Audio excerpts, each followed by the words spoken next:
Hi friends, எல்லோரும் எப்படி இருக்கீங்க? இன்றைக்கி நம்ம இந்த வீடியோவில் என்ன பார்க்க போகிறோன்னா முட்டைக்கோஸ் வறுவல் தாங்க. வாங்க எப்படி செய்யலான்னு பார்க்கலாம். அதுக்கு தேவையான பொருள் பாதி அளவு முட்டைக்கோஸ் ரெடியாக கட் பண்ணி எடுத்து வச்சுருக்கேன். ஒரு பெரிய வெங்காயம், ஒரு தக்காளி, 3 பச்சை மிளகா குட்டி குட்டியாக கட் பண்ணது. அடுப்பில் கடாய் வச்சுக்கோங்க.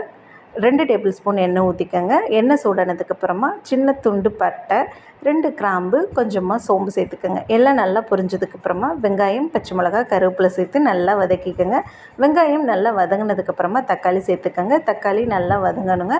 தக்காளி வதங்கினதுக்கப்புறம் நம்ம ரெடியாக கட் பண்ணி வச்சுருக்கிற முட்டைக்கோஸை சேர்த்துக்கோங்க. இது தக்காளி வெங்காயத்து கூட நல்லா சேர்த்து மிக்ஸ் பண்ணிக்கோங்க. ஒரு 5 மினிட்ஸ் அப்படியே இருக்கட்டும். அதுக்கப்புறமா சோம்பு சீரகத்தூள் 1 டேபிள் ஸ்பூன் சேர்த்துக்கோங்க. காரத்துக்கு ஏற்ப மிளகாத்தூள் சேர்த்துக்கோங்க. நான் 1 டேபிள் ஸ்பூன் மிளகாத்தூள், 2 டேபிள் ஸ்பூன் அளவு மல்லித்தூள் சேர்த்துருக்கேன். நல்லா கலந்து விட்டுருங்க. தேவையான அளவு உப்பு சேர்த்துக்கோங்க. 1/2 டம்ளர் அளவு தண்ணி ஊற்றி மூடி வச்சுருங்க. கொஞ்சம் நேரம் இது நல்லா வெந்துட்டு இருக்கட்டும். அதுக்கப்புறமா நீங்கள் 4 பல் பூண்டு எடுத்து நல்லா நச்சு இது கூட சேர்த்துக்கோங்க. இந்த வறுவலுக்கு பூண்டு தாங்க நல்ல ஃப்ளேவர் கொடுக்கும். அதனால் முதலையே சேர்த்துட்டிங்கன்னா அந்த ஃப்ளேவர் தெரியாது.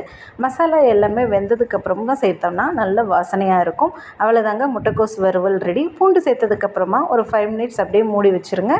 கமகமன்னு வாசத்தோடு உங்களுக்கு முட்டைக்கோஸ் வறுவல் ரெடிங்க. இது சாதத்துக்கு, சப்பாத்திக்கு, தோசைக்கு எல்லாமே சூப்பராக இருக்குங்க. இந்த வீடியோ பிடிச்சிருந்துச்சுன்னா மறக்காமல் என்னோடய சேனலை சப்ஸ்கிரைப் பண்ணுங்கள், லைக்